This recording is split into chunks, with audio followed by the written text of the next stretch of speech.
আসসালামু আলাইকুম প্রিয় চাকরি প্রত্যাশী ভাই ও বোনেরা, সকলে কেমন আছেন? আশা করি ভালো আছেন।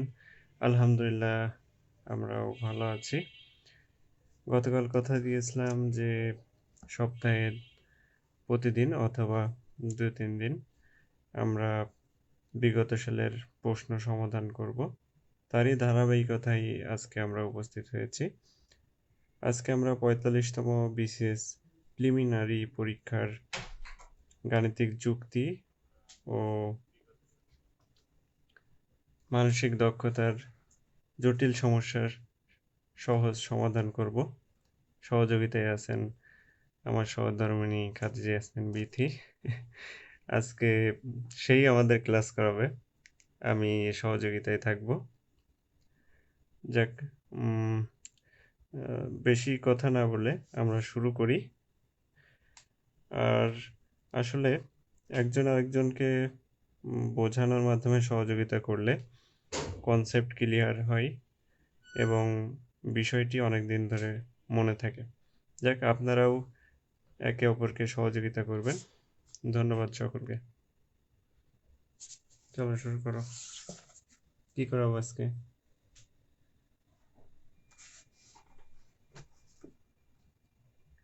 কথা বলা লাগবে নাকি? এক নম্বরে কি আছে? দেখা যাচ্ছে। সব ক্লিয়ার আছে। এক নম্বরে হচ্ছে হুম, লসাগু গসাগুর অঙ্ক দেয়া আছে। আফসানা কই তুমি? হ্যাঁ, এসছে। এই লসাগু গসাগু বুঝো।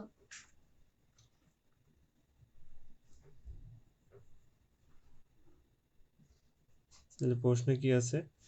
এক নম্বর প্রশ্ন হচ্ছে x square y plus x y square এবং x square plus x y রাশিদ্বয়ের লসাগু এবং এবং গসাগু গসাগু এর এর গুণফল গুণফল কত? কত? হুম, আচ্ছা, লসাগু গসাগু বলতে আমরা আসলে কি বুঝি সেটা আমাদেরকে প্রথমে বুঝতে হবে। লসাগু হলো লঘিষ্ঠ, আর হলো বড়, ছোট, মানে যেগুলো এই হয়, আর হলো গসাগু হলো গরিষ্ঠ। সঠিক। সাধারণত লসাগু হচ্ছে দুটি রাশি এখানে যেহেতু দেওয়া আছে, দুটি রাশির মধ্যে কমন উপযোগী সবগুলোই যাবে, সবগুলোই আমাদেরকে নিতে হবে, নিয়ে তারপরে গুণ করতে হবে। আর গসাগু হচ্ছে দুইটা রাশির মধ্যে যে উম, সহগ বা যে জিনিসটি কমন সেটাই আমাদেরকে নিতে হবে। হুম, তো আমরা জানি দুটি রাশির গুণফলই হবে রাশিদ্বয়ের লসাগু ও গসাগু এর গুণফল।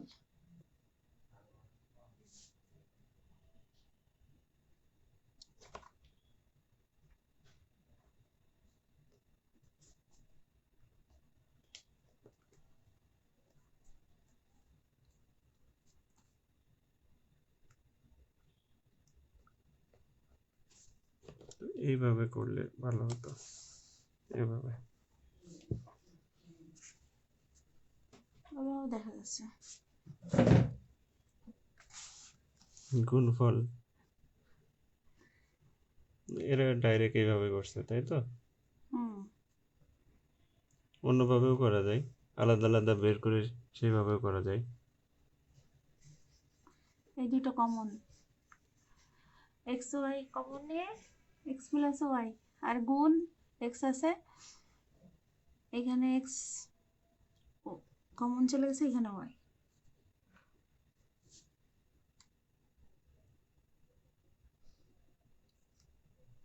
তাহলে এক্স স্কোয়ার ওয়াই, এটাই অ্যান্সার।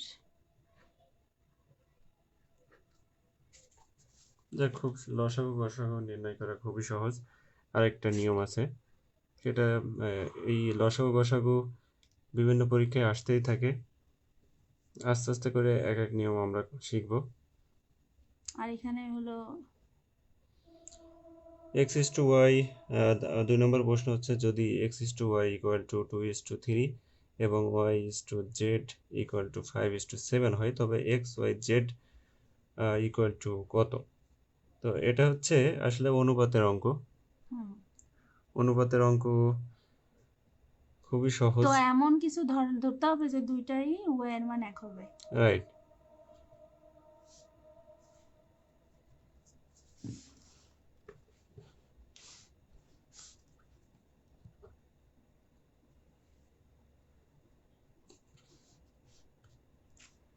তাহলে এখানে 3 যেহেতু আছে, তাহলে আমরা এটা 5 ধরতে পারি। তাহলে 5 দুগুণে 10। এটা হচ্ছে 5 দিয়ে গুণ হ্যাঁ দিতে হবে। 5 দিয়ে উপরে 2টাকে গুণ, হ্যাঁ আর 3 দ্বারা নিচে 2টাকে গুণ। হ্যাঁ 3 গুণ 5 করলেই হচ্ছে 15, এটা y এর মান 15। সমান হবে।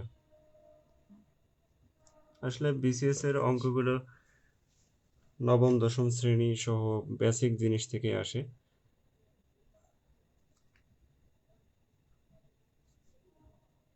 অঙ্ক হচ্ছে প্র্যাকটিস। নিয়মিত যদি প্র্যাকটিস করা যায় বা বেসিকগুলো ক্লিয়ার হয়, ইনশাল্লাহ আস্তে আস্তে অঙ্কে ভালো করা সম্ভব, অঙ্কের ভয় দূর করা সম্ভব। ওকে, আমরা পরের প্রশ্নে চলে যাই।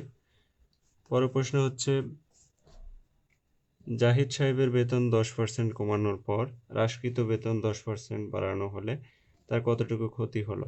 ক্ষতি মানে হলো বিয়োগ, ক্ষতি মানে বিয়োগ, ঠিক আছে। আর লাভ মানে হলো যোগ। হুম, এটা সহজভাবে বোঝার জন্য, তাই না? হ্যাঁ, আচ্ছা, এটার শর্টকাট নিয়মও আছে, আবার এই নিয়মেও আছে। তুমি কোনটা করতে চাও? এটাই 100 দিয়ে 10 দিয়ে ক্ষতি দিয়ে দিলে একদম, যেমন এটা একবারেই ক্ষতি। 10% যেহেতু ক্ষতি, তাই 100 থেকে তাহলে হলো 90 টাকা। তাহলে 10% বৃদ্ধিতে 90 টাকায় দাঁড়ায়। 10% যেহেতু ক্ষতি, তাই ওকে, তাহলে আছে 10% বৃদ্ধিতে 90 টাকায় দাঁড়ায়। হ্যাঁ দাঁড়ায়। তাহলে কত টাকা? 90 প্লাস 90 এর 10%।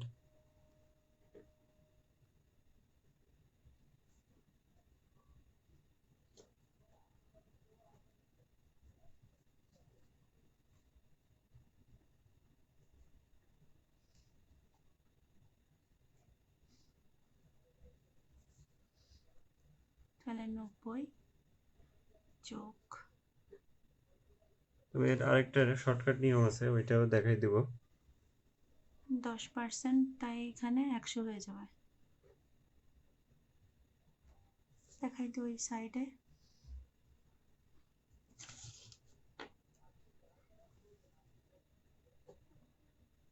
তাহলে এই 0 0 কাটা, এই 0 0 কাটা। ধন্যবাদ আফসানা, আজকে ক্লিয়ার কথা শোনা যাচ্ছে। হ্যাঁ, আজকে কিছু এডিটের 99 টাকা। বিষয় থাকে লাইভে, সেইগুলো ঠিক এখন করে মোট দিয়েছি। মোট বেতনের উপর বেতন হ্রাস হয়। তাহলে আমরা মোট বেতন হুম 100 টাকা যেহেতু ধরছিলাম, হুম 100 থেকে যদি 99 বিয়োগ দিই, তাহলে হচ্ছে আমরা কতটুকু হ্রাস পেয়েছে সেটা পাবো। 1, এটা পার্সেন্ট, তাহলে সমান সমান 1% অ্যান্সার। আর শতকরার ক্ষেত্রে অবশ্যই পার্সেন্টেজ চিহ্ন দিতে হবে। আরেকটা শর্টকাট নিয়ম আছে, যেটা আমরা কম হর। বেশি সবাই জানি, সেটা হচ্ছে a plus b plus minus a into b. এটা বিভিন্ন বইতে বিভিন্নভাবে দেওয়া থাকে।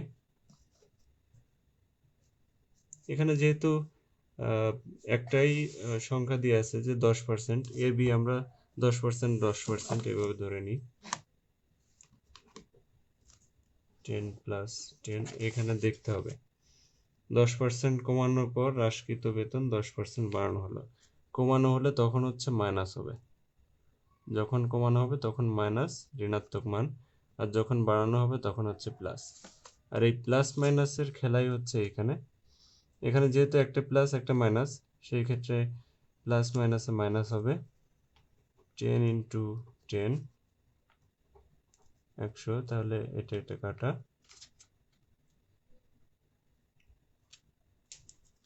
যেহেতু এখানে 10 প্লাস 10 মাইনাস 1, এই মাইনাস 1 11 হলো মাইনাস 11 প্লাস 10, তাহলে থাকতেছে মাইনাস 1।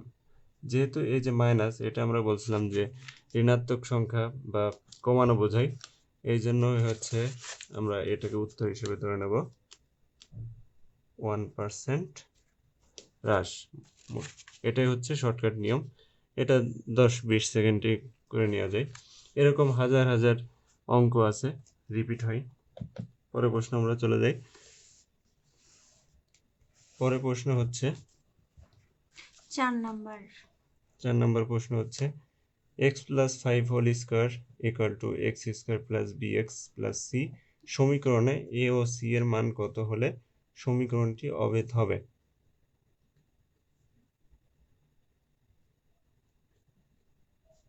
তাহলে আমাদেরকে পুরোটাই b করে ও নিতে c হবে। এর সহগ নির্ণয় করতে হবে। হুম, মূল বিষয় হচ্ছে আমাদেরকে b ও c এর সহগ নির্ণয় করতে হবে। সহগ বলতে আমরা বুঝি যে x এর সহগ এখানে b, আবার এক্স স্কোয়ারের সহগ এখানে আমরা যেহেতু কিছু দেওয়া নাই সেই ক্ষেত্রে 1। অন। ওকে, আমরা এখানে ব্যাখ্যা অনুযায়ী এটা করি। 5 ওয়াই হয়ে গেছে, দেখতে পারি না আমি।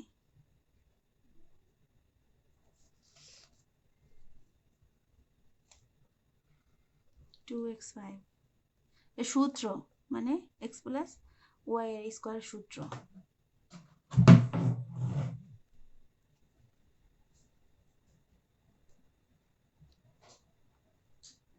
প্লাস সি, তাহলে এখানে এক্স স্কোয়ার প্লাস 10x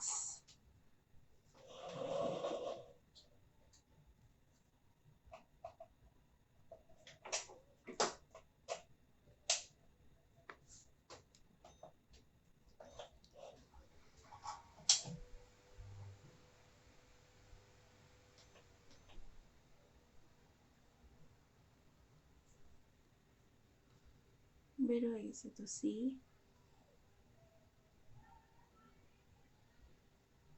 এই তো, তুমি তো ভালো অঙ্ক পারো। তাহলে বি এর হলো সহগ হচ্ছে এক্স, তাহলে 10,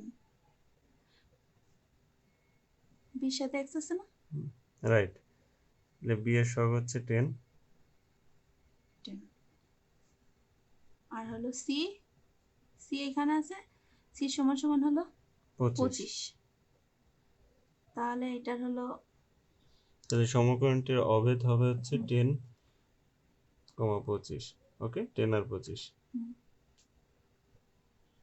এটাও তাই বি সমান সমান 10, তাহলে এটাই অ্যান্সার। লম্বা করে করতে হবে। আচ্ছা যাক, আমরা পরের অঙ্কে চলে যাই।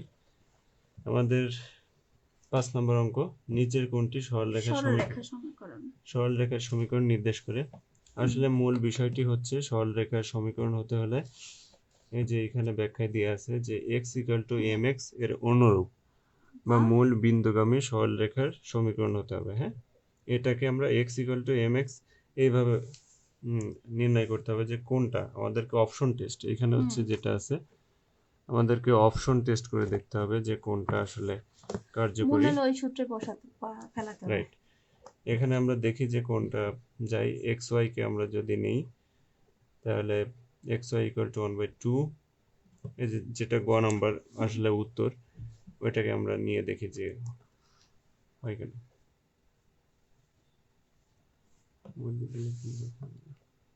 তাহলে আমি তো দেখতে পারি না, তাহলে বা 2x সমান সমান ওয়াই, তাহলে অতএব ওয়াই সমান সমান 2x। যেটা আমাদের উত্তর এখানে দিয়ে আছে x/y 1/2। আসলে এই জিনিসগুলো যে সরলরেখার সমীকরণের অধ্যায়গুলো থাকে এখান থেকে হচ্ছে বেসিকগুলো আমাদেরকে শেখা উচিত। এগুলো জাস্ট আমরা প্র্যাকটিস করার জন্য এবং ধারণা নেওয়ার জন্য যে বিসিএস বিগত সালের পরীক্ষায় কী ধরনের অঙ্কগুলো আসে। যে কোনো পরীক্ষার প্রস্তুতির আগে অবশ্যই বিগত সালের প্রশ্ন দেখা উচিত, সেটা 15 দিন লাগুক বা 1 মাস লাগুক। 6 ওকে, 6 নম্বর প্রশ্নে কি আছে, p plus q equal to 5 এবং p minus q equal to 3 হলে আচ্ছা পি স্কোয়ার এখানে প্লাস সূত্র কিউ হলো কিউ 2 স্কোয়ার মান কত? এটা আসলে সহজ অঙ্ক, হুম এখানে সূত্র বসাই দিলে অঙ্ক শেষ।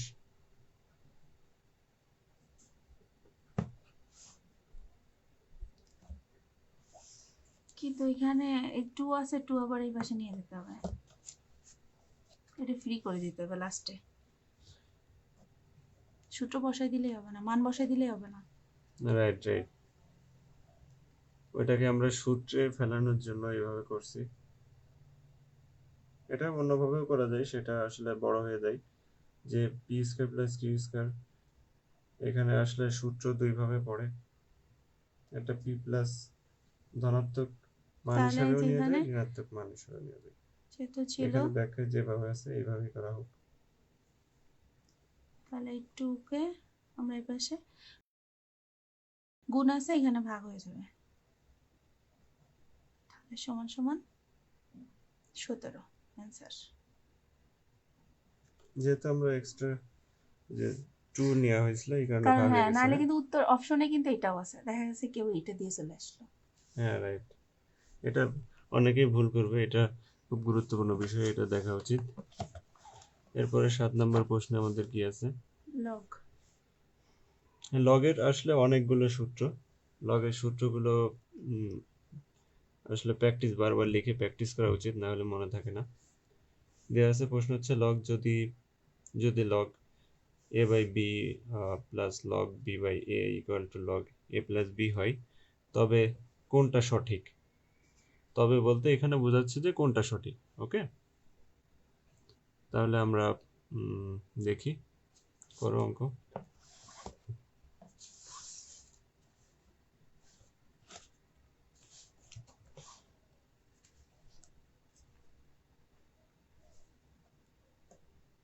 এরকম লেখা যায় না।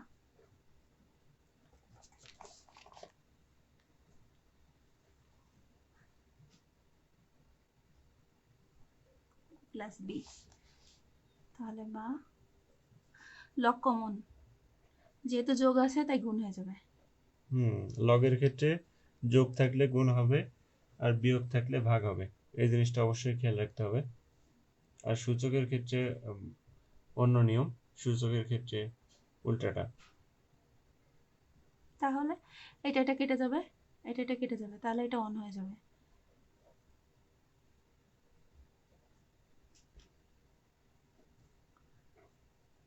তাহলে আমরা এই দুই পাশ থেকে লগ উঠাই দেব, উঠাই দিয়ে এ প্লাস বি সমান সমান অন, এটাই অ্যান্সার। গুড, তুমি তো ভালো অঙ্ক পারো। এরপরে পরের অঙ্কে আমরা চলে আসি, আমাদের 8 নম্বর অঙ্ক। 8 নম্বর অঙ্কে এটা, এই যে আমরা সূচকের অঙ্কে সূচক চলে আসছি। এই সূচক হচ্ছে লগ এবং সূচক একটু বিপরীত। সূচক, উপরের মানগুলো বেশি ফেভার করে সূচকে।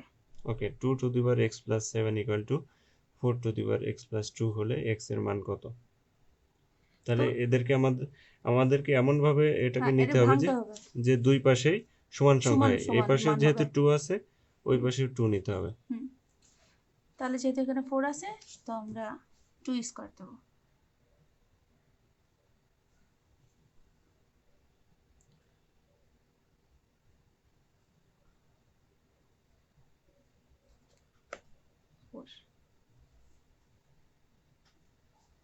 আর এই দুই পাশে 2 উঠাই দিয়ে শুধু আমরা মান রাখবো।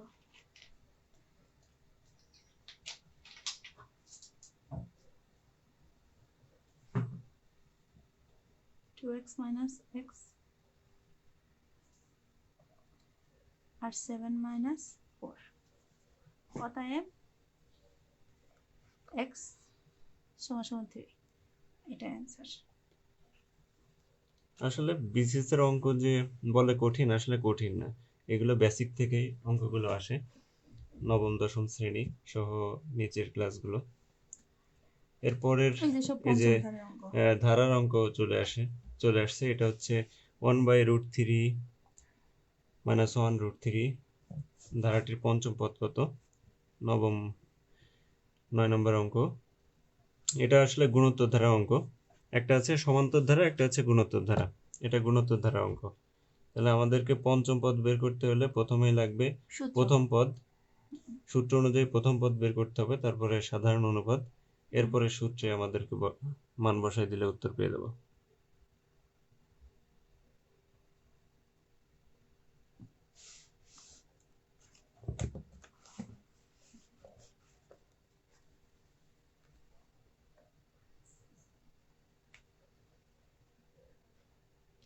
সাধারণ অনুপাত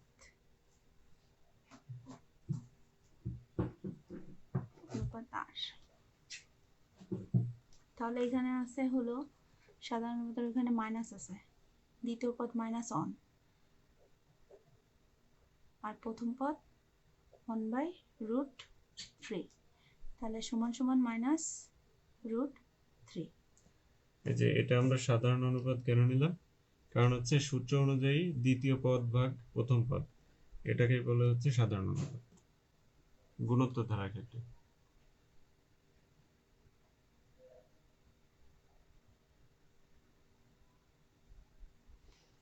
এখানে এ আর এখানে পঞ্চমতম পদ ভুলে এখানে 5।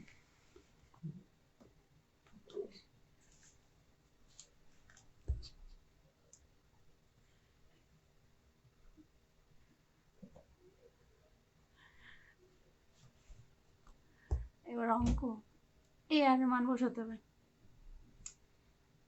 এ সমান সমান 1/√3 গুণ -144।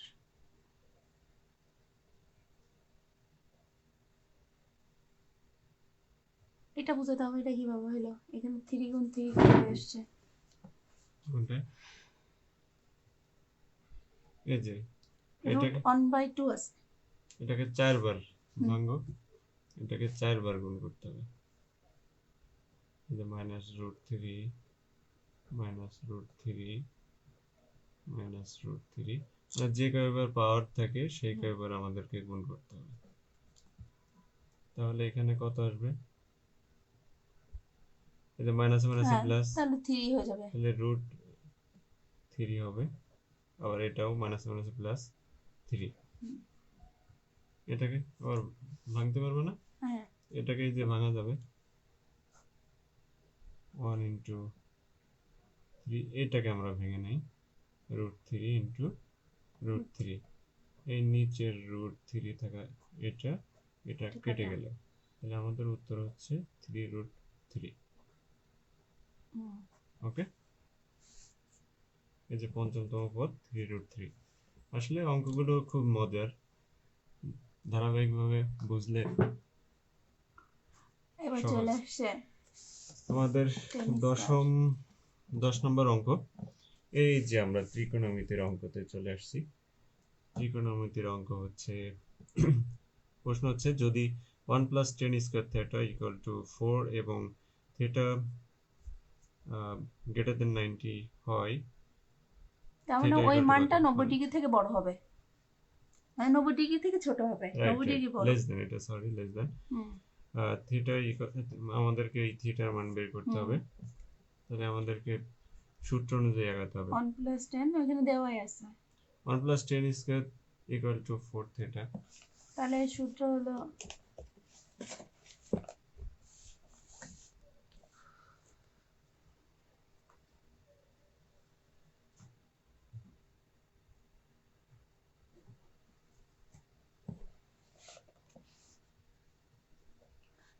এইটা সমান সমান আমরা এখানে একটা সূত্র আছে, সূত্রটা আমাদের জানা উচিত যে sec² θ -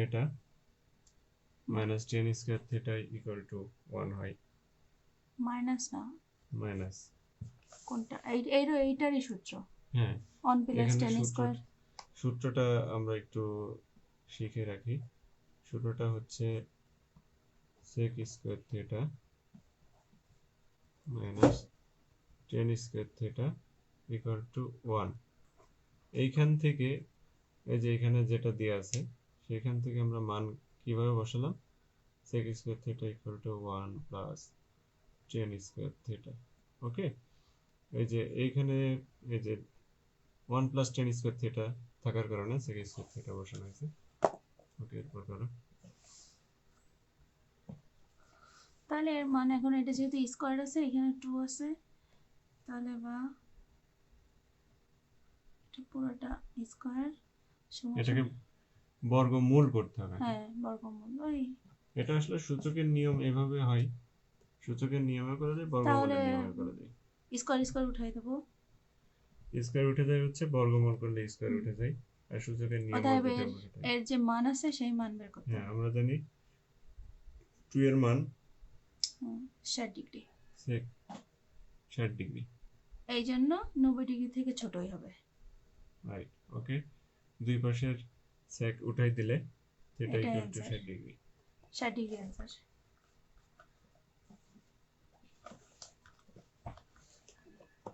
আচ্ছা, পরের প্রশ্ন কি আছে? একটি বৃত্তচাপের, আফসানা তুমি কি ঘুমাই গেছো? তুমি তো বুঝতেছো ওকে, ঘুমাই গেছে। অঙ্ক হচ্ছে ধৈর্যের খেলা, ধৈর্য সহকারে আস্তে আস্তে আগাতে হয়। এটা এখানে তাড়াহুড়ো সহজ, এটা শুধু সূত্র বসাই দিতে হবে। 11 নম্বর অঙ্কে আছে একটি বৃত্তচাপ বৃত্তচাপের কেন্দ্রে দৈর্ঘ্য 60 ডিগ্রি কোণ উৎপন্ন করে, বৃত্তের ব্যাস 12 সেন্টিমিটার হলে বৃত্তচাপের দৈর্ঘ্য কত? তাহলে আমাদের বৃত্তচাপের দৈর্ঘ্য বের করতে বলছে। এই সূত্রটা অবশ্যই আমাদেরকে জানতে হবে, s equal to pi r theta by 180 degree. এই সূত্র যদি জানা থাকে তাহলে আমরা এক চান্সে করতে পারবো। ওকে, তাহলে করো।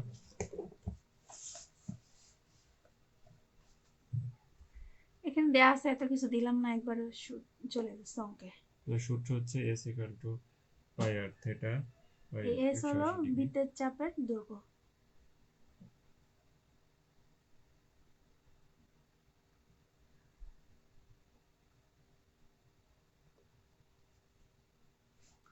তাহলে পাই আছে, তাহলে আর এর মান কত? 6, আর থিটার মান হলো 60 ডিগ্রি।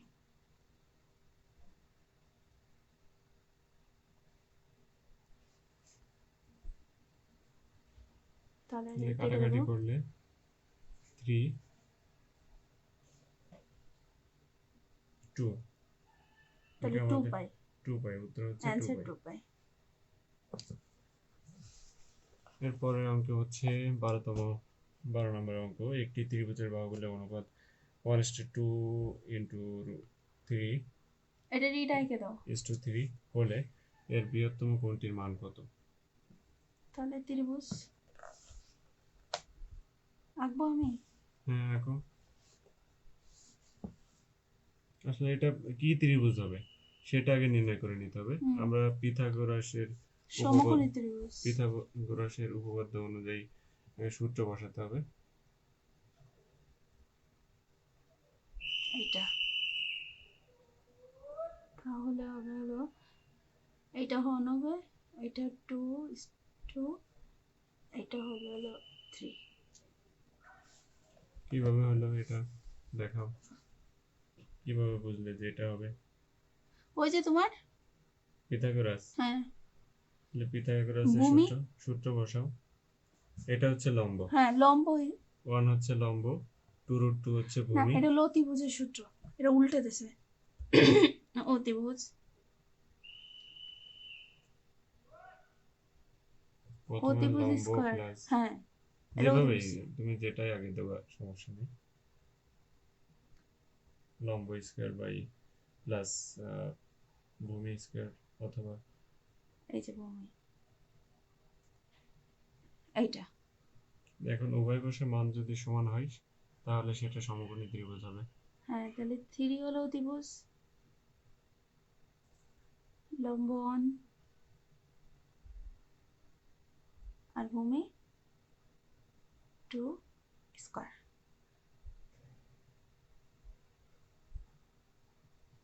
তাহলে 9, এটা হলো 1ই হলো আর এটা 2 জন্য এটা 4,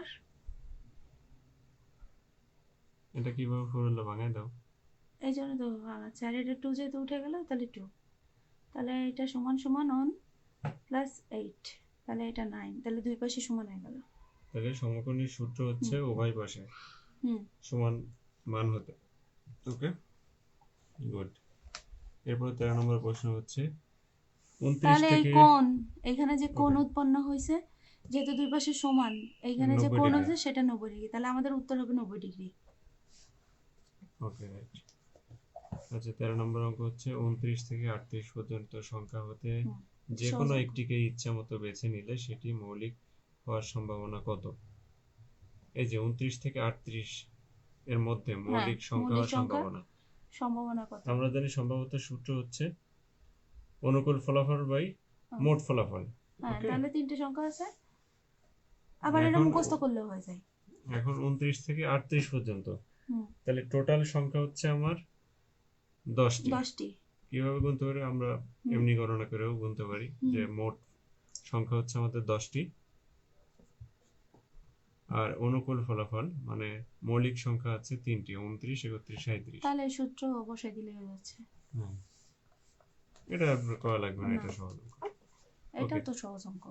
14 নম্বর অঙ্ক হচ্ছে 0, 1, 2, 3, 4 অঙ্কগুলি দ্বারা কতগুলি 5 অঙ্কের অর্থপূর্ণ সংখ্যা গঠন করা যাবে? হুম, কতগুলো 5 অঙ্কের এগুলো মেন্টাল অর্থ অ্যাবিলিটির অঙ্ক। সংখ্যা গঠন করা যাবে? মেন্টাল বলতে এটা সবকিছুতে আসে, কারণ সহজ অঙ্ক সবকিছুতে আসে। ওকে, তাহলে আমাদের ব্যাখ্যা কি দেয়া আছে? 5টি 5টি অঙ্ক অঙ্ক দ্বারা আছে, সংখ্যা গঠন করা এই তো যায় সম্ভাব্য 5 অঙ্কগুলো। ফ্যাক্টোরিয়াল। হুম, ওকে, এই চিহ্নকে বলা হয় অঙ্কের ভাষায় ফ্যাক্টোরিয়াল। তাহলে আমরা ফ্যাক্টোরিয়াল সমান আমরা এটা দেয়া আছে 5 into 4 into 3 into 2 into 1 উল্টা into ফেলে 100। যাবে, যে কটা আসবে সে কটাই, এটা হলো সেই তাসের অঙ্কের মতো।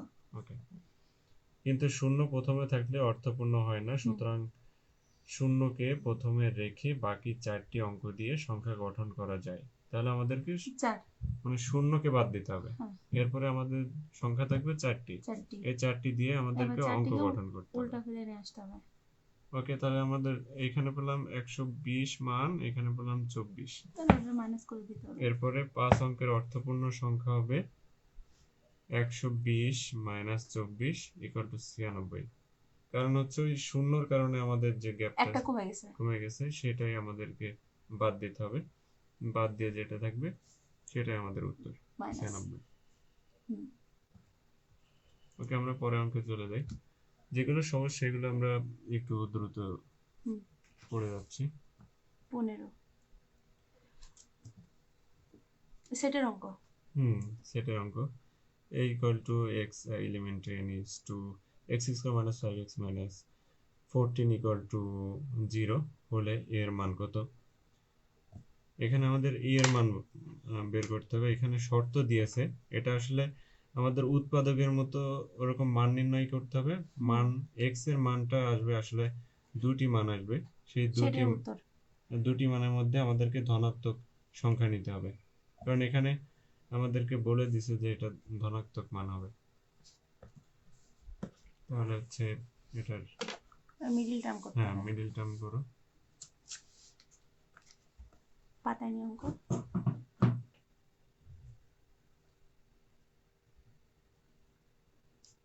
এত ব্যাক হয়ে যায় কেন? এইভাবে করো। ওরকম করে করা যায় না। এদিকে আগে এসো।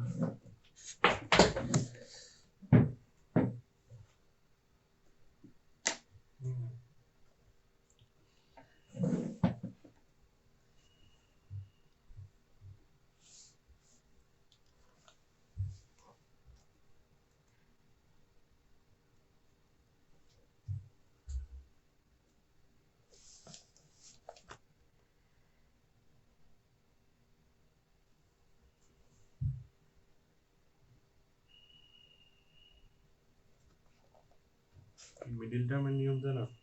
হ্যাঁ, জানি।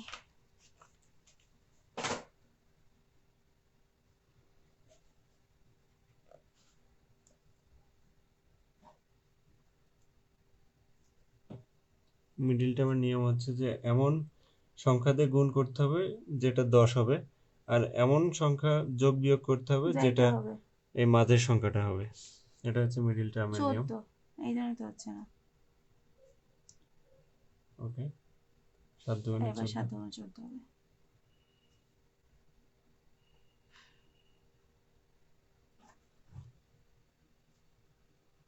এবার কমন নিতে হবে।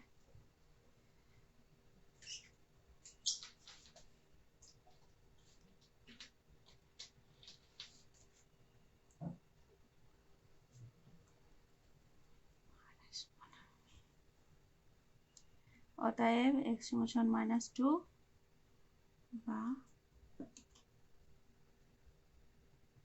x সমান 7, তাহলে 7 হবে শুধু। উত্তর তাহলে 7। কেন 7 হলো? এই যে ঋণাত্মক, এটা ধনাত্মক। ওকে, পরের অঙ্কে আমরা চলে যাই। পরের অঙ্ক কি আছে আমাদের? 15টা শেষ। 15টা তাহলে হচ্ছে আমাদের গাণিতিক যুক্তি শেষ। এরপরে যে অঙ্কগুলো আছে সেগুলো হচ্ছে মেন্টাল এবিলিটি।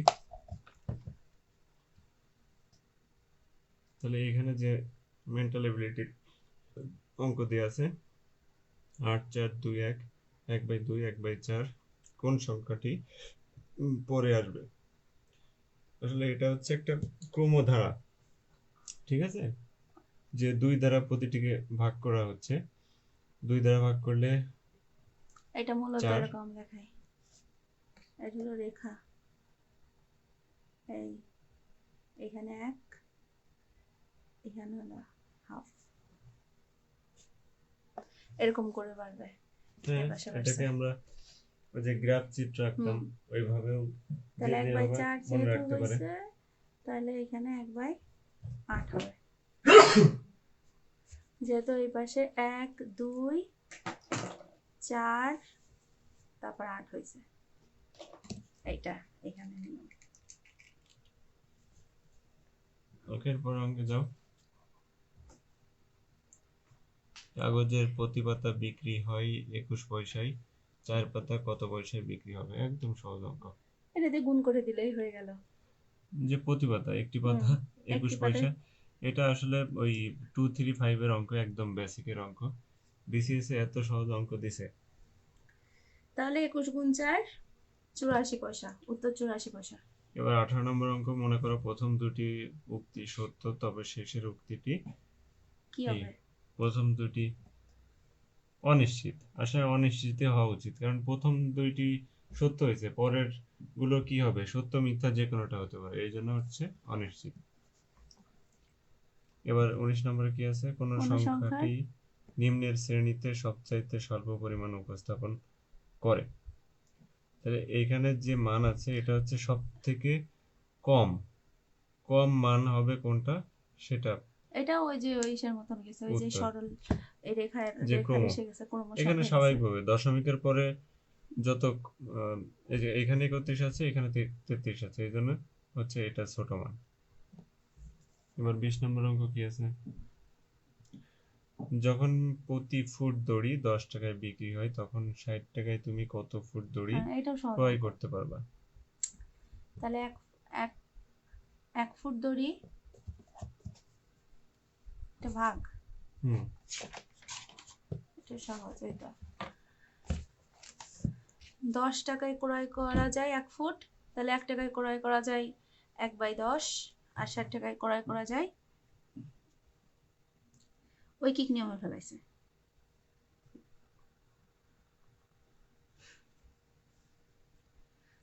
তাহলে 0 0 যদি কেটে দেওয়া হয় তাহলে উত্তর 6 ফুট। রাইট। ওকে, আমরা পরের অঙ্কে চলে যাই। কোনটি ভারসাম্যপূর্ণ অবস্থা? এখানে ক কেন হলো এটা বলো। ক কেন হয়েছে? ভারসাম্য, এটা হলো ভূমি। আমরা অত ক্রিটিক্যাল স্বাভাবিক দৃষ্টিতে আমাদের দেখতে হবে। এখানে যে যুক্তি দেখাইছে যে মনোবিজ্ঞানী হাইডার 4টি প্রতীক ব্যবহার করে ভারসাম্যপূর্ণ অবস্থাকে উপস্থাপন করেছেন। এখানে মাইনাস মাইনাস আছে, এখানে প্লাস আছে। যাক, এটা হচ্ছে নিজের মতো করে একটু বুঝতে হবে। তারপর 22 নম্বরে এটাও ক্রমধারা। এই ধারা গেছে 1 2 3 করে বৃদ্ধি পাইছে, এই জন্য 11 থেকে যেহেতু এটা 1 আছে 2 হয়েছে 1 বৃদ্ধি, এখানে 2 বৃদ্ধি পেয়ে 4 হয়েছে, 3 বৃদ্ধি পেয়ে 7 হয়েছে, তাহলে 4 বৃদ্ধি পেয়ে 11 হয়েছে, যেহেতু তাহলে 5 বৃদ্ধি হয়ে 16 হবে, উত্তর 16। গুড, তুমি তো ভালো পারো। 24 নম্বর অঙ্ক, 23 নম্বর হয়েছে। নিম্ন চিত্র অনুযায়ী চিত্রের একটি নাম্বার যুক্তি প্রতিকৃতি অন্যদের চাইতে সম্পূর্ণ আলাদা, সেই প্রতিকৃতিতে নাম্বারটি কত? মানে এর ক্যাটাগরি যাবে। ওকে, এখানে মূলত বলছে যে নিচের চিত্রে একটি নম্বরযুক্ত প্রতিকৃতি, মানে যে কোনো একটা আকৃতি অন্যদের চাইতে সম্পূর্ণ আলাদা, আলাদা, এই সবগুলোর থেকে একটু ব্যতিক্রম বা আলাদা, সেই এইটা প্রতিকৃতি 4, নম্বরটি কত? 4। সবই চতুর্ভুজ শেপের, 4টি বাহু আছে, কিন্তু এটার 1 2 3 4 5টা আছে। এটা হচ্ছে কিন্তু বিষমবাহু, হ্যাঁ, এটা সরি এটাও ষড়ভুজ বোঝায়। এটাও কিন্তু 5টা আছে, 1 2 3 4 5। এটা ব্যতিক্রম, এই কারণে এটা। এটা এবার নোবেল বিজয়ী নারী কতজন, এটা হচ্ছে একদম সাধারণ জ্ঞানের অঙ্ক। এই ধরনের অঙ্কগুলো আসবে যে এখন পর্যন্ত 1901 থেকে 2022 সাল পর্যন্ত 60 জন নারী 61 বার নোবেল পুরস্কার বিজয়ী হয়েছেন, শুধু ম্যারি ক্যুরি 2 বার। এই ব্যাখ্যাগুলো আসলে পড়লে সাধারণ জ্ঞানের ক্ষেত্রে উপকার হয়। নোবেল বিজয়ী নারী 60 জন, কিন্তু অপশনে যেহেতু অপশনগুলোর মধ্যে 57 আছে, তাই 57টি। কিন্তু এরপরে এখন যদি আমাদের বিশেষ আসে তাহলে 60টি আসবে, 60 জন বা 61 জন। 25 নম্বরে আছে যদি চ ইন্টু জি ইকুয়াল টু 42 হয়, তবে জে ইন্টু ট ইকুয়াল টু কত? এটা এখন গুনতে হবে, এটা এই যে এরকম লিখে নিতে হবে কত আসলে কততম আমাদেরকে অক্ষর আছে। এই সিরিয়ালগুলো আসলে মনে রাখা উচিত। আমরা ছোটবেলায় যেমন ক খ এবিসিডি পড়েছি, সেইগুলো যেহেতু গুণ যেভাবে সম্পর্ক যে আছে হলো 10 নম্বর সিরিয়ালে, আর ট আছে হলো 11 নম্বর সিরিয়ালে, তো 10 আর 11 গুণ হবে, গুণ হয় 110 হবে। ওকে, গুড। আমাদেরকে ছোটবেলার মতো ওই ক খ এবিসিডি মনে রাখতে হবে, না হলে এই অঙ্কগুলো আর সিরিয়াল আয়নাতে মেইনটেইন প্রতিবিম্ব করা কষ্ট হবে। সবসময়ই উল্টা দেখা যায়, তো এইটা উল্টা হবে। বলতে আয়নাতে যদি এই যে যেহেতু ডাইন সাইড আছে, ওটার বাম সাইড হবে, হ্যাঁ, বাম সাইডে। সহজভাবে হচ্ছে বাম সাইড হবে উল্টা। এটা আসলে কল্পনা করলে হয়, আয়নার সামনে দাঁড়ায় আমরা কিভাবে কল্পনা করতাম। আমাদের নিজেদের প্রতিবিম্ব দেখা যায়। ওকে, এটা গেল। এবার 27 নম্বর। এটাও ওই ধারার অঙ্ক, যেহেতু 1 2 গ্যাপ 3 আছে, 3 গ্যাপ 4 5, তাহলে এখানে হবে 7, উপরে 7 হবে। 7 বাই জি, যেহেতু এরপরে বি নাই সি, ডি নাই ই, এরপরে এফ নাই জি, তাহলে 7 বাই জি। এটাও এই সহজ। আমাদের প্রায় শেষের পথে। এবার 28 নম্বর অঙ্ক। একটি ট্রেন 1/5 সেকেন্ডে চলে 20 ফুট, একই দ্রুততায় ট্রেনটি 30 সেকেন্ডে কত ফুট চলবে? ওকে, এটা ঐকিক নিয়মের অঙ্ক। আমাদেরকে ঐকিক নিয়মগুলো ভালো করে শিখতে হবে। ঐকিক নিয়ম, শতকরা, লসাগু গসাগু, এগুলো থেকে অনেক অঙ্ক আসে। তাহলে 1/5 সেকেন্ডে চলে সমান সমান 20 ফুট, তাহলে 1 সেকেন্ডে চলে ওই 20 গুণ 5, 5 উপরে চলে যাবে, নিচে 1 চলে আসবে, তো ওরা ওই লাইনটা দেয় নাই। পরে 3 সেকেন্ডে চলে, ওই নিচে 1 থাকবে, 1 তো না দিলেও হয়, তো 3টাই গুণ করে 300 ফুট হয়ে যাবে। এবার এটা হচ্ছে আরেকটা সাধারণ জ্ঞানের অঙ্ক আসছে, যাদের বুদ্ধাঙ্ক 140 বা তার ঊর্ধ্বে তাদের বলা হয় অতিশয় প্রতিভাশালী। এইখানে যে ক্রমগুলো দেওয়া আছে, এগুলো আসলে একবার রিডিং করা উচিত।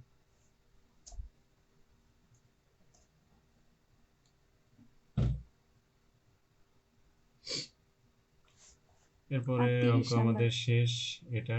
এরপর আমরা 46-এ আবার যাব এক নজর দেখার জন্য।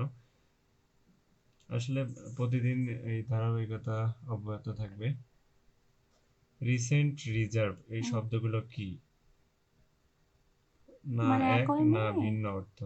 এগুলো আসলে মেন্টাল এবিলিটি বলতে আমরা কি বুঝি? এর অর্থ বুঝতে হবে আগে, অর্থ কি? যে মানসিক দক্ষতা, এটাকেই বলে আসলে রিসেন্ট অর্থ তিক্ততা অনুভব করা বা রাগান্বিত হওয়া, আর রিজার্ভ অর্থ হচ্ছে সংরক্ষণ করা। দুটা ভবিষ্যৎ সঞ্চয়। দুটা দুইটা ভিন্ন ভিন্ন। অর্থ, এই জন্য হচ্ছে না না এক এক না না ভিন্ন ভিন্ন। অর্থ। ওকে, আমাদের 45 শেষ, আমরা 46-এ একটু যাব। 46-এও অনেক প্রশ্ন কমন পাওয়া যাবে, আসলে প্রশ্ন রিপিট হয়, আমরা একটু দ্রুততার সাথে করব। করো তুমি, তাহলে আমি গেলাম।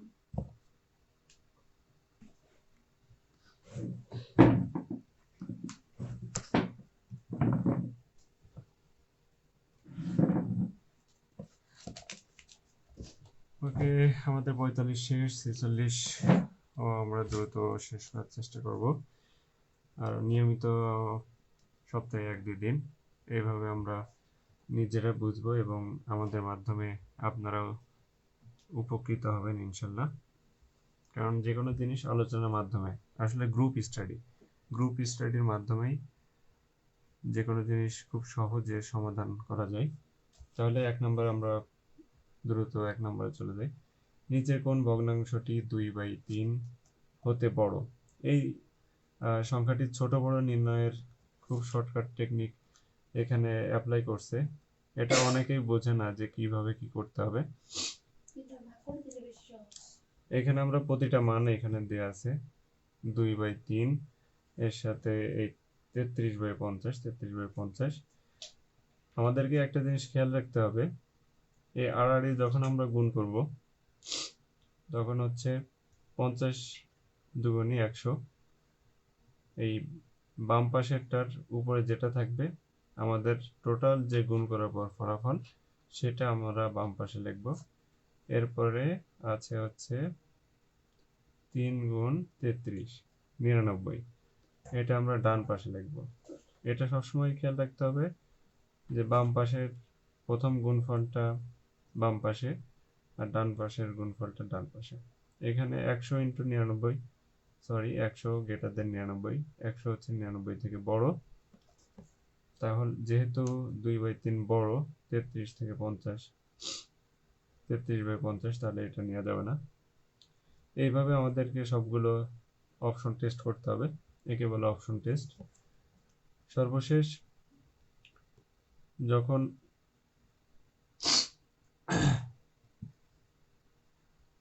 এই যে আমরা অপশন টেস্ট করতেছি, দ্বিতীয়টাই হচ্ছে বড় পেয়েছি, যে 2/3 থেকে 8/11 হচ্ছে বড়, কারণ হচ্ছে 22-এর থেকে 24 বড়, তাই আমাদের উত্তর হবে 8/11। এরপরে আমরা 2 নম্বর অঙ্কে চলে যাই। বার্ষিক 5% হার মুনাফায় 400 টাকা 2 বছরের চক্রবৃদ্ধি মূলধন কত? এই চক্রবৃদ্ধি মূলধন নির্ণয়ের ক্ষেত্রে শর্টকাট একটি নিয়ম আছে, এই নিয়মটাও সূত্র অনুযায়ী কার্যকর, আমরা শর্টকাট নিয়মও করব। শর্টকাট নিয়মটা একটু দেখাই। 400 এর 5% কত হতে পারে? এখানে আমরা একটু করে নিই। 400 এর 5%,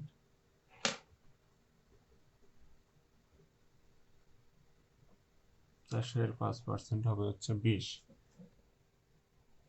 ওকে, তাহলে এখানে আসবে হচ্ছে 20।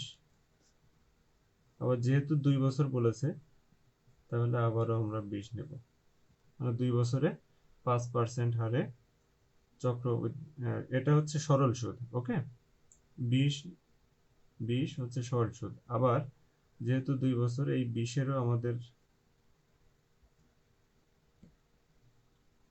সুদ বের করতে হবে, তাহলে 20-এর 5% হচ্ছে 20 ইন্টু 5%,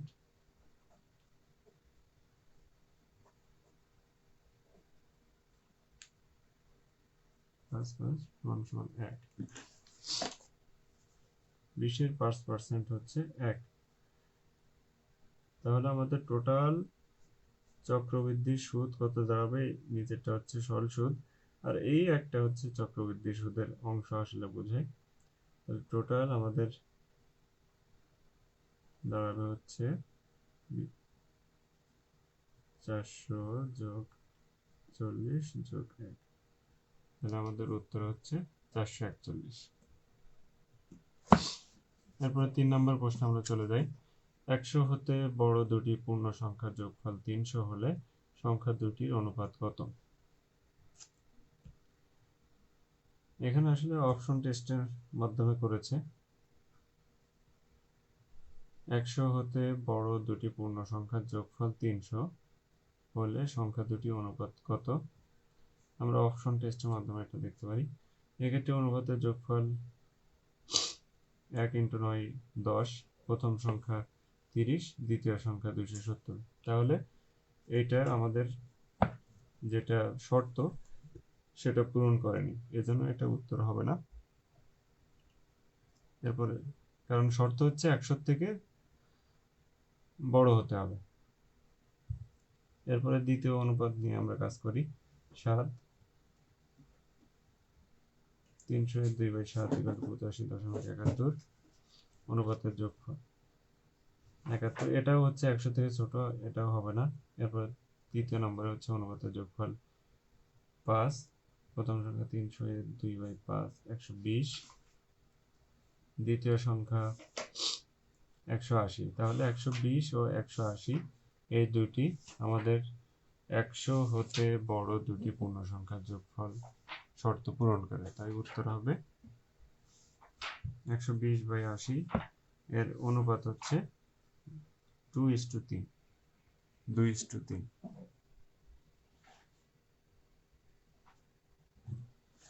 এবার 4 নম্বর অঙ্কে আমরা চলে যাই। এই যে গতকালকে আমরা করেছিলাম সমাধান সেট, এই অঙ্কগুলো অনেকবার আসে, বারবার এসে থাকে। এগুলো আমি জাস্ট বুঝাই দিচ্ছি। এটা হচ্ছে মিডিল টার্ম করতে হবে আমাদেরকে। মিডিল টার্মের শর্ত আগেও বলেছি যে এমন দুটি সংখ্যা নিতে হবে যেটা গুণ করলে 12 হবে আর যেটা যোগ বিয়োগ করলে 7 হবে। তাহলে 3 4 12 আর 4 আর 3 যোগ করলে 7 হয়। এরপরে আমরা x কমন নিই, x - 4 - 3 x - 4, 3 কমন নিলে x, আর মাইনাস যেহেতু আছে এই প্লাস মাইনাসে মাইনাস। আর x এর মান এখানে দুইটা আসবে। প্রথম শর্ত মতে x - 4 greater than or equal less than or equal 0, অথবা x - 3 less than or equal 0, অথবা 0। এখন x এর মান 3 অথবা 4 নির্ণয়ের সমাধান সেট x = 3 × 4, 3, 4। 5 নম্বর প্রশ্ন আমাদের কি আছে? x² + y² + z² = 2, xy + yz x = 1 হলে x + 2y² + y + 2z² এটা হচ্ছে আমাদের প্রশ্ন।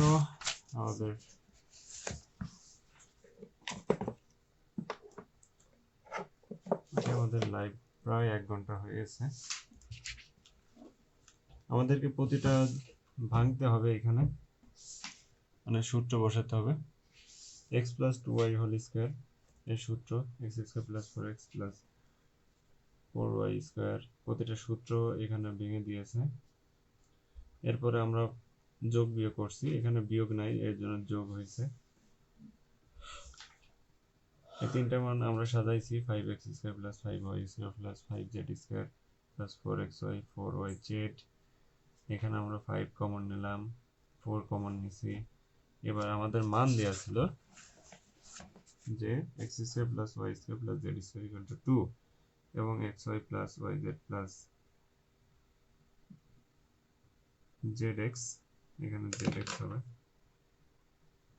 zx = 1।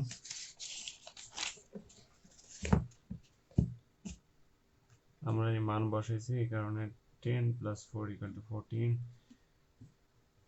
আসলে সহজ, এটা নবম দশম শ্রেণীর মান নির্ণয়ের অঙ্ক। এরপরের অঙ্কটা হচ্ছে সমাধানের নিয়ম। 6 নম্বর অঙ্ক 3x - y = 3, 5x + y = 21 হলে xy এর মান কত? এদেরকে আমাদেরকে রাশি দুটিকে সমীকরণ ধরে নিতে হবে, 1 নম্বর সমীকরণ, 2 নম্বর সমীকরণ। 1 ও 2 নম্বর সমীকরণ আমরা যোগ বিয়োগ করলে, যেহেতু এই দুটি মানই সমান আছে এই কারণে কোনোটা গুণ করা লাগে নাই, যোগ বিয়োগ করলে আমাদের x এর মান চলে আসছে।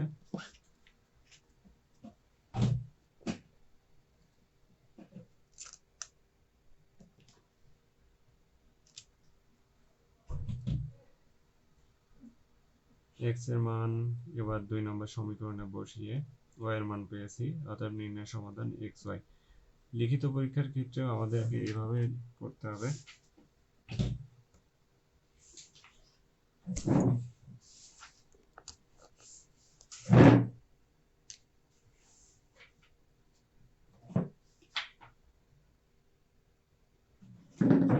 একটু অসুবিধা হচ্ছে। 1/2 আসলে আমার ঠান্ডা লেগেছে, এই কারণে একটু আনইজি ফিল করছি। এর 7 নম্বর অঙ্কে আমরা চলে যাই। 1/2 into 2 to the power x plus 3 plus 1 equal to 5 হলে x এর মান কত? এটা হচ্ছে আমাদের সেই সূচকের নিয়মের অঙ্ক। আমরা সমাধানটা দেখি কিভাবে করছে।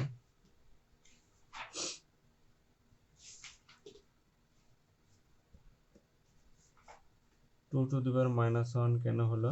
যেহেতু আমরা 1/2 দেয়া আছে, 1/2 যখন আমরা উপরে নিব তখন এর যে পাওয়ার 1 থাকে সেটা মাইনাস হয়ে যাবে।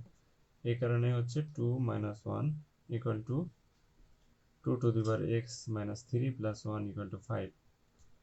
আমরা সূচকের নিয়মে আগেও বলেছিলাম যে যখন গুণ চিহ্ন থাকে তখন সেটি প্লাস হয়ে যায়, পাওয়ারগুলো প্লাস হয়, সেটা এখানে করা হয়েছে। 2 to the power -1 plus x - 3 equal to 5 - 1। এবার এটা যোগ বিয়োগ করলে 2 to the power x - 4 equal to 4, 2 to the power x - 4 equal to 2 to the power 2, x equal to 6। আমি জাস্ট শুধু বুঝাই দিচ্ছি বিষয়গুলো।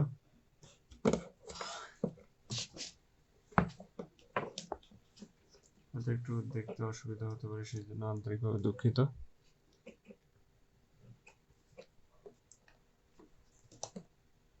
এবার আমরা 8 নম্বর অঙ্কে চলে যাই। 8 নম্বর অঙ্ক সেই লগের অঙ্ক, মানে সূচক লগ থেকে প্রতিটা বিসিএস এ থাকবেই।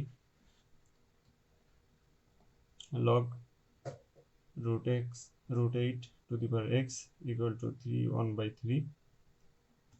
এর একটা সূত্র আছে,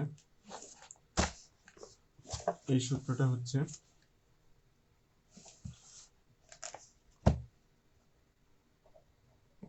লগ ax যদি থাকে,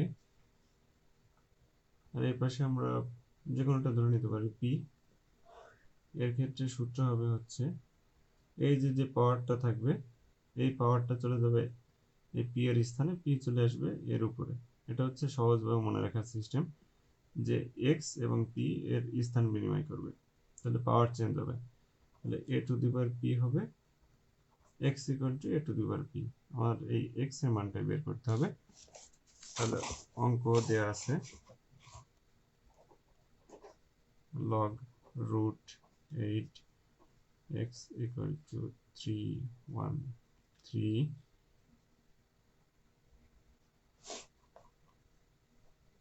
বা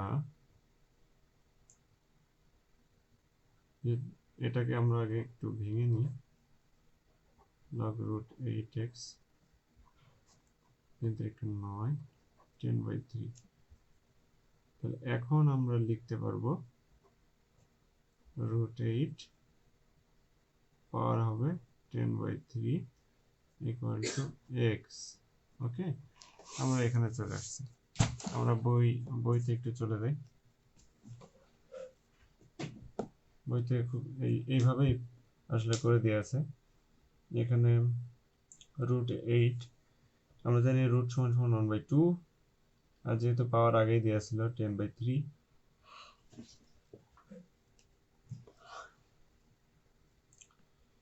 আর পাওয়ার আসলে এখানে যোগ বিয়োগ হবে। আর 8 হচ্ছে 2 টু দি পাওয়ার 3 সমান সমান 8।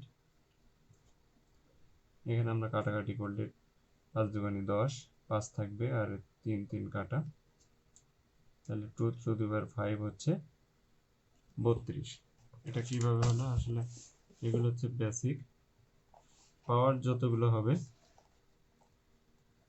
পাওয়ার যত থাকবে ততগুলো সংখ্যা হবে ইন্টু 2।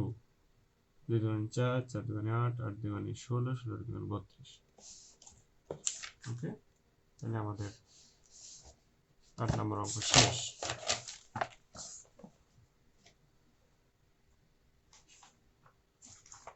এরপরের অঙ্কে আমরা চলে যাই। 9 নম্বর অঙ্ক। 1 হতে বড় 1000-এর মধ্যে কতগুলো সংখ্যা আছে যা 16 দ্বারা বিভাজ্য নয় কিন্তু 30 দ্বারা বিভাজ্য? এটা একটু বোঝার বিষয় আছে, এটা একটু কিছুটা ক্রিটিক্যাল অঙ্ক।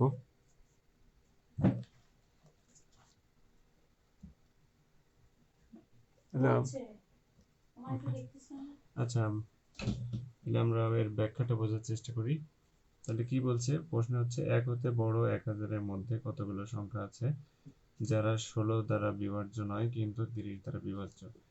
1 হতে 1000-এর মধ্যে 30 দ্বারা বিভাজ্য সংখ্যা 33টি। এটা কিভাবে করলো? এই যে 1000-কে যদি আমরা 30 দ্বারা ভাগ করি তাহলে 990 হবে। 990 পর্যন্ত 33 দ্বারা 30 গুণ করলে 990 হয়। এই জন্য 33টা সংখ্যা হচ্ছে 30 দ্বারা বিভাজ্য। এরপরে কি বলছে? যারা 16 দ্বারা বিভাজ্য নয় কিন্তু 30 দ্বারা বিভাজ্য। 16 দ্বারা বিভাজ্য নয়, 30 দ্বারা বিভাজ্য। আবার 16 ও 30 উভয় সংখ্যা দ্বারা বিভাজ্য সংখ্যা 1000 ভাগ 16 ও 30-এর লসাগু। এটার আমার লসাগু নির্ণয় করতে হবে। 16 ও 30-এর লসাগু 224 আসে। আসলে লসাগুটা কিভাবে নির্ণয় করে আমরা বেসিকটা দেখি। 16 এবং 30-এর লসাগু অনেকে পারবে এবং যারা নতুন তারা হয়তো পারবেন না। এই জন্য লসাগুটা আমরা শিখে রাখি। প্রথমে ছোট সংখ্যা দ্বারা ভাগ করতে হয়। 8 দুগুণে 16, 9 দুগুণে 30, আবার 2 দ্বারা ভাগ করি। 4 দুগুণে 8, সরি 2 দ্বারা যাবে না, আর এর ভিতরে যাবে না। যখন কোনো সংখ্যা দ্বারা ভাগ করা যাবে না তখন হচ্ছে গুণ করতে হবে। 8 দুগুণে 16, 16 আর 15 গুণ করলে হবে হচ্ছে 240। এবার 1000 ভাগ 240-এ ভাগ করলে 4টি, তাহলে 1 থেকে 100-এর মধ্যে 16 দ্বারা বিভাজ্য নয় কিন্তু 30 দ্বারা বিভাজ্য সংখ্যা সমান সমান 33 মানে 4 29টি। এই যে 29টি, এটা আসলে কিছুটা ক্রিটিক্যাল, না বুঝতে পারলে ভুল হবে। এরপরে 10 নম্বর অঙ্কে আমরা চলে যাই। একটি সিলিন্ডারের বৃত্তীয় তলের ব্যাসার্ধ 2 সেন্টিমিটার ও উচ্চতা 6 সেন্টিমিটার হলে উহার তলগুলির মোট ক্ষেত্রফল কত? উহার তলগুলির মোট ক্ষেত্রফল, এখানে মোট ক্ষেত্রফল বলতে বোঝাচ্ছে সমগ্র তলের ক্ষেত্রফল। সমগ্র তলের ক্ষেত্রফলের সূত্রই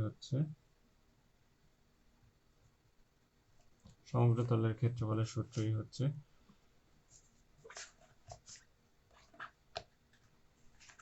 উত্তর। এখানে সিলিন্ডারের ব্যাসার্ধ 2, উচ্চতা 6 দিয়ে আছে। সিলিন্ডারের সমগ্র তলের ক্ষেত্রফল আমরা জানি 2 পাই r into r plus H. তাহলে সমগ্র তলের ক্ষেত্রফল হচ্ছে 2 পাই r প্লাস এইচ। অঙ্ক অবশ্যই সবসময় লিখে লিখে করতে হবে। অঙ্ক যদি মনে মনে করা হয় সেটা দীর্ঘক্ষণ স্থায়ী হয় না। লিখে লিখে করলে অঙ্ক দীর্ঘক্ষণ স্থায়ী হয়, মনে থাকে। তাহলে আমরা এখানে মান বসাই দিলেই উত্তর পেয়ে যাচ্ছি, সহজ। এরপর আমরা 11 নম্বর অঙ্কে চলে আসি। কোনো একটি ত্রিভুজের দুটি কোণের পরিমাণ 28 ডিগ্রি ও 62 ডিগ্রি। ত্রিভুজটি কোন ধরনের? এইখানে একটু বোঝার বিষয় আছে। আমরা জানি ত্রিভুজের, এই যে ত্রিভুজ, এই ত্রিভুজের তিনটা কোণ, এই তিন কোণের সমষ্টি ধরি a plus b plus c সমান সমান 180 ডিগ্রি। ত্রিভুজের তিন কোণের সমষ্টি 180 ডিগ্রি। যেহেতু দুইটা কোণের মান দেওয়া আছে, ধরলাম এ বির মান দেওয়া আছে, তাহলে আমাদের সির মান বের করতে হবে। তাহলে সি সমান সমান 180 মাইনাস 28 মাইনাস 62, সরি একটু ব্যাংলিশ হয়ে গেছে, 90। যেহেতু একটি কোণের মান 90 আছে, তাহলে অবশ্যই এটি সমকোণী ত্রিভুজ হবে। আমরা জানি সমকোণী ত্রিভুজ একটি 90 এবং বাকি দুইটি সূক্ষ্মকোণ হয়। সূক্ষ্মকোণ হচ্ছে 90 ডিগ্রির ছোট কোণকে সূক্ষ্মকোণ বলে। 90 ডিগ্রির ছোট কোণকে সূক্ষ্মকোণ বলে। এটা 1 নম্বরের প্রশ্ন। এই ধরনের প্রশ্ন অনেকবার আসে। এটাকেও সেভাবে এখানে যে ধরে নিছি এরা ব্যাখ্যায়, ত্রিভুজের তিনটি কোণের সমষ্টি 180 ডিগ্রি, তৃতীয় কোণ x। ওকে, রাত অনেক হয়ে যাচ্ছে, লাইভ আমরা শেষ করব, দ্রুত শেষ হয়ে যাবে, আর অল্প কিছু অঙ্ক আছে। এবার 12 নম্বর অঙ্ক হচ্ছে 4 সেন্টিমিটার বাহু বিশিষ্ট বর্গক্ষেত্রে পরিলিখিত বৃত্তের ক্ষেত্রফল কত? এই পরিলিখিত বৃত্তের ক্ষেত্রফল আমাদেরকে এই চিত্রটা বুঝতে হবে। আসলে চিত্র একে একে অঙ্ক করলে অনেক দিন মনে থাকে আর বুঝতেও সুবিধা হয়। 4 সেন্টিমিটার বাহু বিশিষ্ট বর্গক্ষেত্র আর পরিলিখিত বৃত্ত, অর্থাৎ একটি বৃত্ত, বৃত্তের মধ্যে একটি বর্গক্ষেত্র। এই পরিলিখিত বৃত্ত, পরিলিখিত বৃত্ত বলতে বৃত্তের মধ্যে বর্গক্ষেত্র। তাহলে বর্গক্ষেত্রের বাহু হচ্ছে 4 সেন্টিমিটার,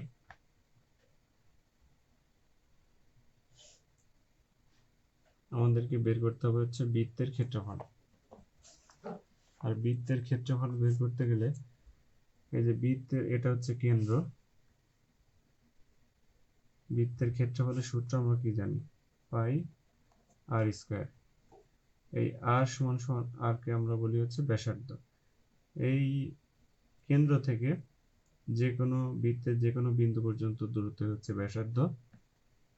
এই ব্যাসার্ধের মান আমাদেরকে বের করতে হবে। আর ব্যাসার্ধের মান নির্ণয়ের ক্ষেত্রে এই যে বর্গক্ষেত্র আছে, বর্গক্ষেত্রের এই কোণ থেকে এই কোণ পর্যন্ত হচ্ছে যে দূরত্ব, সেটাই হচ্ছে বর্গক্ষেত্রের কর্ণ বলে।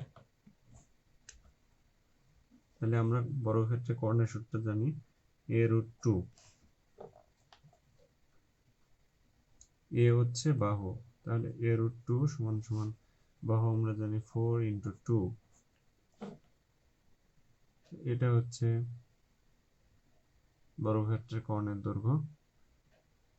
আর আমরা যদি ব্যাসার্ধ নির্ণয় করতে যাই, ব্যাসার্ধ হচ্ছে ব্যাসের অর্ধেক। আমরা জানি ব্যাসার্ধ হচ্ছে ব্যাসের অর্ধেক। এই পুরোটা হচ্ছে ব্যাস, কর্ণকে আমরা ব্যাস ধরতে পারি, তাহলে অর্ধেক হবে 2, 4√2, 2। তাহলে ব্যাসার্ধ হচ্ছে 2√2।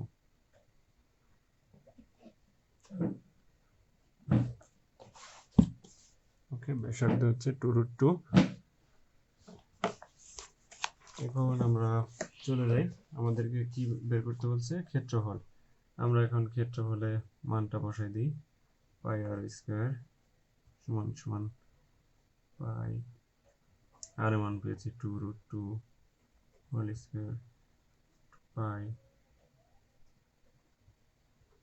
4 × 2 সমান সমান 8 পাই। এটা হচ্ছে অ্যান্সার।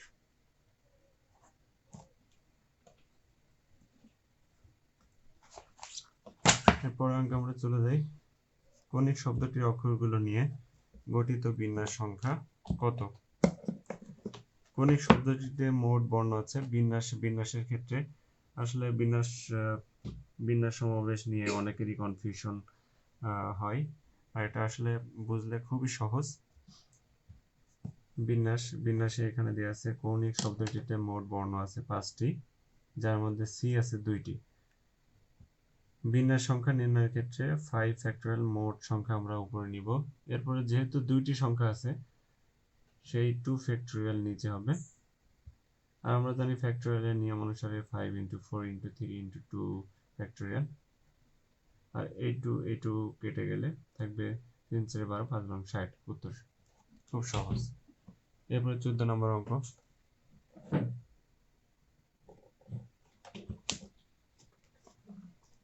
যদি a = x = x হলো 5 7 দ্বারা বিভাজ্য এবং x < 150 হয়, তবে পাওয়ার অফ a এর সদস্য সংখ্যা কত?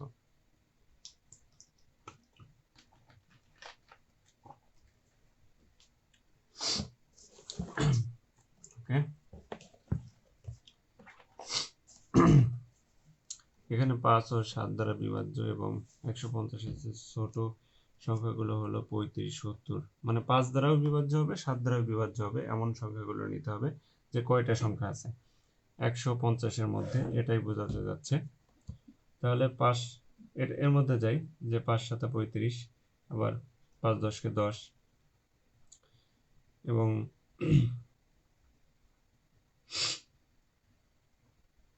7 × 15 = 105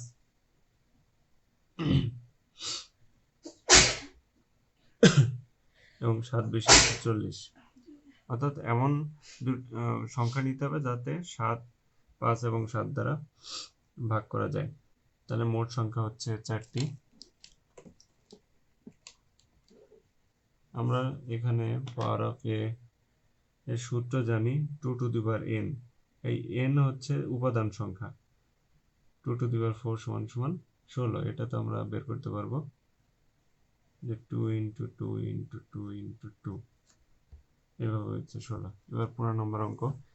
আমাদের প্রায় গাণিতিক যুক্তি অংশ শেষ হয়ে যাচ্ছে। প্রতিটি বিশেষ পরীক্ষায় বিগত সালের বিশেষ ব্যতীত যে বিশেষ পরীক্ষাগুলো হয় সেখানে 15টি গাণিতিক যুক্তি এবং 15টি মানসিক দক্ষতা থাকে। একটি থলিতে 15 নম্বর অঙ্ক, একটি থলিতে 5টি নীল, 10টি সাদা, 20টি কালো বল আছে। দৈব চয়নের মাধ্যমে একটি বল তুললে সেটি সাদা না হওয়ার সম্ভাবনা কত? না হওয়ার সম্ভাবনা, আমরা সম্ভাবনা একটু সংজ্ঞা দিয়ে দিই। সম্ভাবনা হচ্ছে অনুকূল উপাদান বা অনুকূল সংখ্যা বা মোট উপাদান বা মোট সংখ্যা সবসময় 1 এর মাঝামাঝি হবে, অর্থাৎ 1 এর মাঝামাঝি হবে। এরকম 1/2, 3/4, মানে এই যে মানটা বা 5/7 এর যে মানটাই আসুক না কেন সেটাই 1 এর মাঝামাঝি থাকবে। এটাকে বলে হচ্ছে সম্ভাবনা মান বা সম্ভাবনা। ওকে, আর যে কোনো কিছু ঘটার সম্ভাবনাই হচ্ছে 1 এর মধ্যে থাকবে। আর না ঘটার সম্ভাবনা যখন বলবে তখন ওই যে ভগ্নাংশ থাকবে সেই ভগ্নাংশটি 1 থেকে বিয়োগ হবে। সেটা 3/4 হতে পারে বা 5/7 হতে পারে। তাহলে একটি থলিতে মোট বল আছে 5, 10, 20, 35টি। যেহেতু সাদা 10টি, তাই দৈব চয়নের মাধ্যমে একটি বল তুললে তার সাদা হওয়ার সম্ভাবনা 10/35। এটাকে আমরা যদি ভাঙি, কাটাকাটি করলে 2/7। এই যে আমরা বলেছিলাম যে না হওয়ার সম্ভাবনা, এই না হওয়ার সম্ভাবনা মানে হচ্ছে 1 - 2/7। তাহলে এখানে যোগ বিয়োগ করলে 5/7 উত্তর। এটাই হচ্ছে আমাদের উত্তর। এবার 16 নম্বর অঙ্ক।